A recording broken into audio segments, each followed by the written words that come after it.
Good morning, children. Welcome back to the lesson in the Kingdom of Fools. We have already had two sessions on this.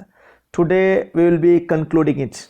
Okay, today it would be the final session of this lesson.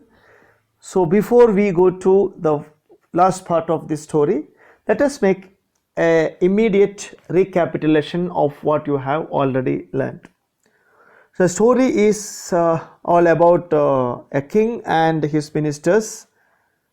And one day, a guru and a disciple visited the kingdom, and they could find some strange ideas running in that kingdom, that is changing night into day and day into night. And another surprising thing was getting everything of a do. And the disciple, who was very foodie, wanted to continue there, to eat cheap food. Okay, but the guru was not ready to stay back, and he wanted to vacate the place immediately, because he knows that the king and the foolish king and the ministers can change their rules anytime, right? But the disciple continued staying there, and one day an accident took place. That is nothing but a burglar happened to burgle a rich man's house, but the wall was very weak, because the burglar made a hole on it, and it fell and killed him.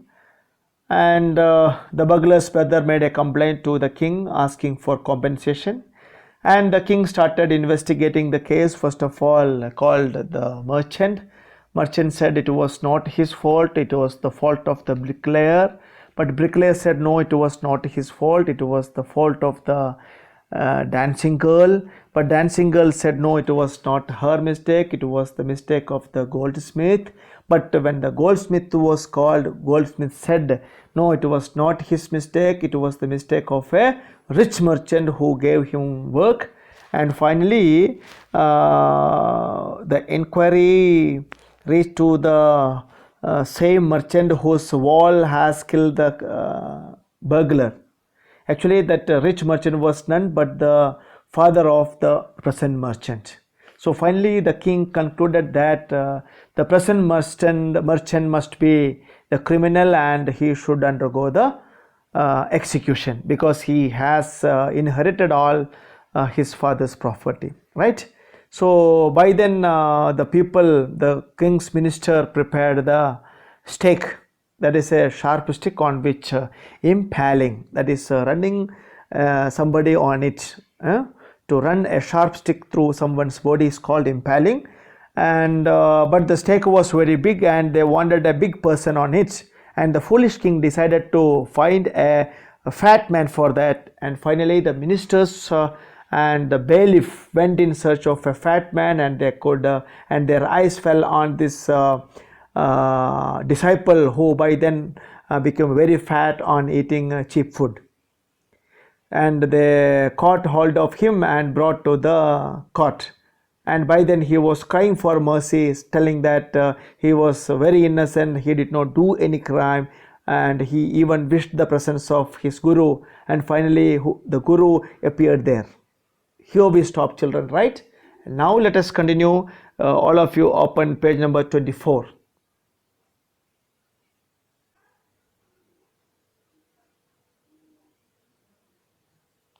Yeah, page number 24, second paragraph. As soon as the guru arrived, he scolded the disciple and told him something in a whisper, in a low voice. Then he went to the king and addressed him, "O wisest of kings, who is greater, the guru or the disciple?" "Of course the guru, no doubt about it. Why do you ask?" "Then put me to the stake first, put my disciple to death after me."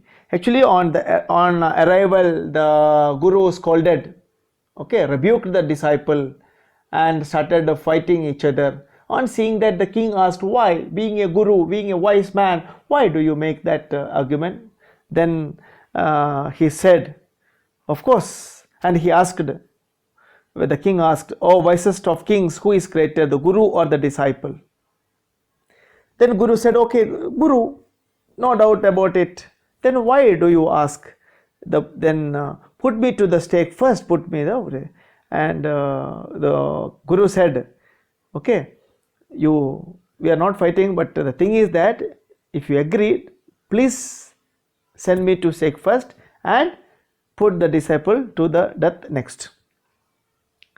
You can see here the picture of the king, the Guru, the fat disciple is here. Okay, this is the fat disciple, Guru, king, minister, right? Yeah. When the disciple heard this, he understood and began to clamor, me first. Clamor means complain. Me first. You brought me here first. Put me to death first, not him. So then when Guru said this, the disciple started arguing. No, I should get the punishment first. I am the first. Guru came next. The Guru and the disciple now got into a fight about who should go first. The king was puzzled by this behavior. He asked the Guru, why do you want to die? We chose him because we needed a fat man for the stake. Actually, why these two people are fighting for each other? That confused the king actually. You shouldn't ask me such question. Put me to death first, replied the Guru. The Guru is telling, no, you should not fight. You put me to death first. Why? There is some mystery here. As a wise man, you must make me understand. Finally, the king wanted to know why that Guru was preferring to die. There should be some secret behind it. And the king wanted to know about it. Will you promise to put me to death if I tell you? The Guru immediately asked whether the king would put him to death first. In that condition, he would tell what is the secret behind. The king gave him his serious words. The Guru took him aside, said by, out of the servant's earshot, and whispered to him, do you know why we want to die right now? The two of us, we have been all over the world, but we have never found a city like this or a king like you. That stake is the stake of the God of justice. It is new. It has never had a criminal on it. Whoever dies on it first will be reborn as the king of the country. This is very important. Whoever dies on this first will be reborn as the king of this country, and whoever goes next will be the future minister of the country. This is the secret. That is why they wanted to die. Actually, they were bored of their ascetic life, sannyasi life. We were sick of our ascetic life. Yes, what is ascetic life? A life without bodily pleasure. Dear children, write down. A life without bodily pleasure is called ascetic life, means sannyasi life. It would be nice to enjoy ourselves as king and minister for a while. Now keep your word, my lord, and put us to death. Me first, remember. So after telling the secret, what is the secret? That place is a holy place and the stake is something new, and whoever dies first will become the next king of the country, and whoever dies next will become the minister of that country. So the Guru and the disciple who were sick of their ascetic life wanted to become the king and the minister of their country. And now the king is the Guru is demanding, okay, you start, you keep your promise and send and kill me first. Okay, remember, the king was now thrown into deep thought. Now king is totally confused. He didn't want to lose the kingdom to someone else in the next round of life. He needed time, so he ordered the execution postponed. What is execution? Already we have learned the official killing by law or order. So he ordered the execution postponed to the next day and talked in secret with his minister. It is not right for us to give over the kingdom to others in the next life. Let us go on to the stake ourselves and we will be reborn as the king and minister again. Holy men do not tell lies, he said, and the minister agreed. Actually, immediately the king postponed the execution. That particular night they decided, the king narrated everything to the minister, and both king and minister decided to sacrifice their life so that the next round of life they will become the minister and king and the minister again. and they do not want to lose the kingdom. So he told the executioners, we will send the criminals tonight. When the first man comes to you, put him to death first.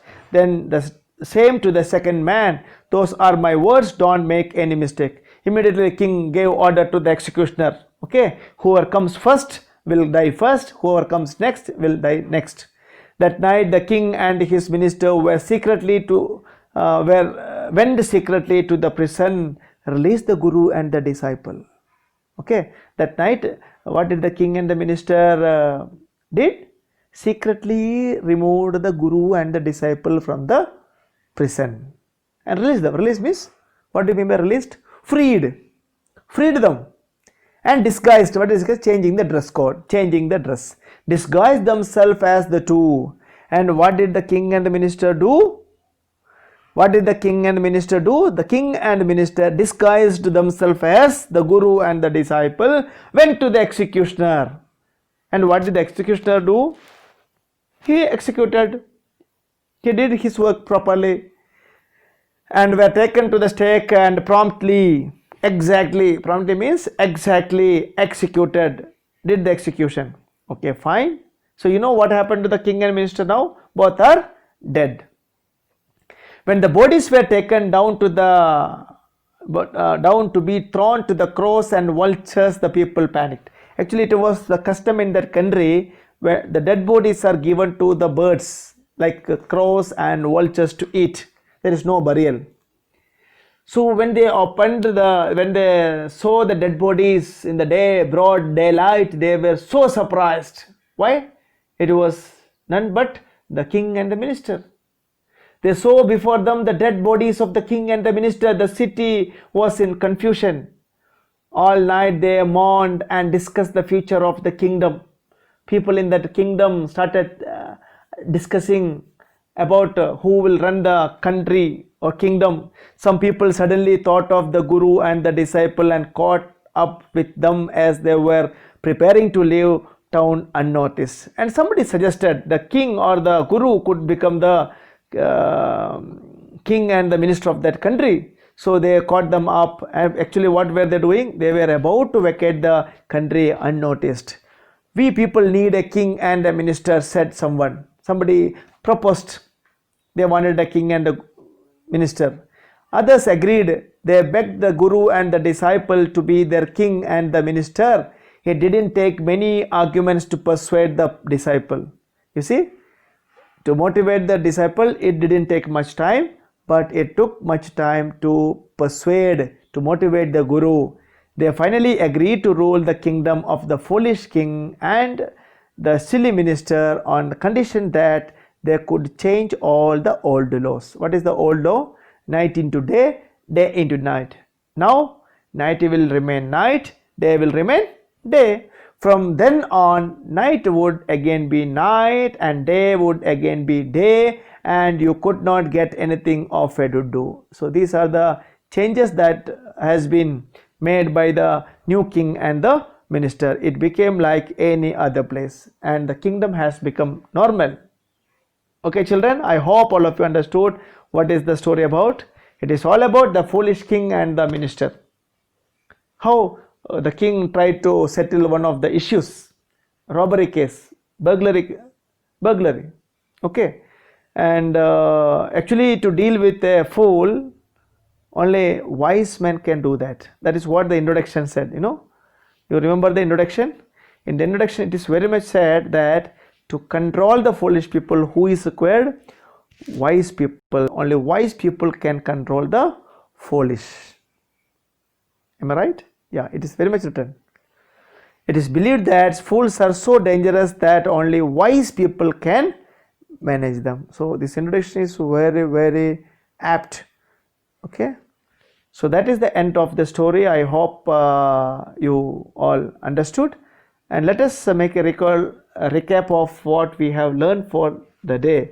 I mean the review of what you just had. Now it is about the guru's timely intervention and dealing with the case. The guru said, that whoever dies first will become the king of that kingdom, and whoever dies next will become the minister.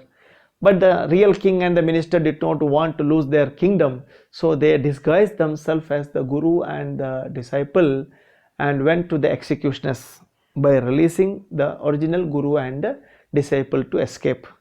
And the next morning the people came to know that dead bodies and identified that the dead bodies were the king and the minister.